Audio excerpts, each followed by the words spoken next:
All right, just the last topic here on a lighthearted note, at least for me, it's lighthearted. Joe Biden, today there was a story in the Wall Street Oh, Journal. sorry.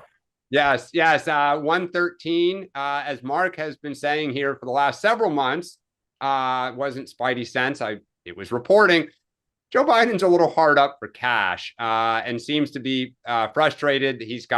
I was not aware of how much debt he's carrying, both to buy the beach house in Rehoboth. It also sounds like he wants to continue to help not just his children, one of whom just got divorced, but also his grandchildren. And people are not quite paying what they thought or asking as much as they thought for him to come speak. Sean, you've been around presidents as they've left office. Any thoughts on Joe Biden's struggles here? So I will say this. Number one, I am a student of history, right? I love going to these museums and stuff, and I actually feel bad, and I'm being serious that like I cannot believe that this is potential. I mean, he's going to get like a food truck for a presidential library if he's not careful because Yeah, or PO this is box. a huh? Or PO box. Yep. But this is I mean the idea of how quick this has turned has been pretty unbelievable. And I would tell you that I get he's trying to look after his family, but the idea that they didn't think ahead Yeah. is I pretty think bad. he may be the first president to not ever have a library really built. Well, I think I think UPenn it's don't entirely possible that happens. I think that what happened at UPenn would set up something like convert the bookstore or something. Somebody will have to do something. I'm being Penn, serious. the story says Penn doesn't want it. That Penn was Well, then University disappointed. of Delaware will, or there'll be like an Yeah, Amtrak car that will be retrofit or that's something. actually a But fascinating idea. right, All right, hot but tip for they that got it. one. I mean, like that tells you how quick you can fall. But I will Yeah. say, his running mate's not doing much better either. If you want to go to 114, Well, mark your calendars, folks. Next woo. Monday night, she's going up against a big Monday night game. I think even Dougie's going to turn into the NFL for this. But Maddow is going to sit down with, yep, that hard hitting interview with Rachel Maddow. She's going to go head to head with Monday Night Football next Well, Monday. I'll say one thing about this that I think is going to be really fascinating. You're going to have had that funeral service on Sunday.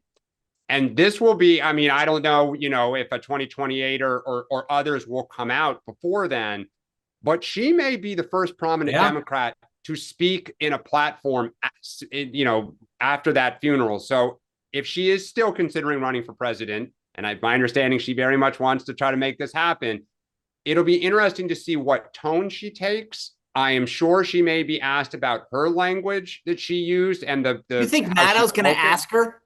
Well, yeah, I actually do. I I think think it'd be she'll ask smart. her, but she's not going to have any sense of responsibility for this. I Yep. mean, like she will punt and move on. And just one thing I want to add because I forgot a brain fart here.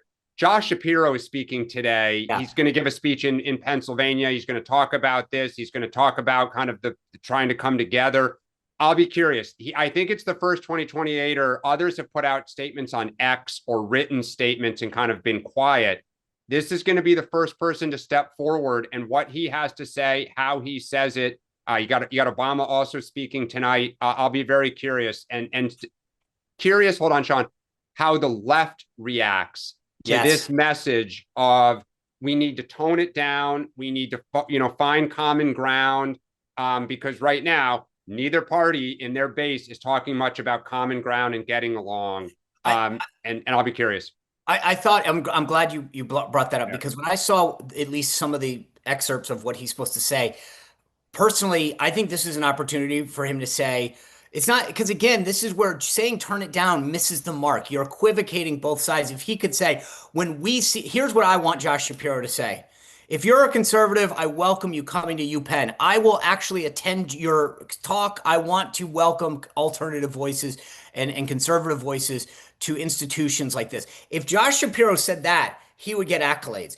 Coming around and saying we all need to take the temperature down because when I went to UPenn and got attacked, I don't remember a single Democratic leader ever saying at the any level, "Hey, we need to have open dialogue." So he could do a lot if he actually thought about doing that. And the one last thing I'd say that's been missing in this entire discussion, the media is so quick to ask everyone else what their role is. they've never looked at their own. The Yep. Chuck Todds and Mike Allens and everyone at Politico and CNN have a responsibility to look at themselves. Brian Stetler will write about everybody else's role in violence except his own.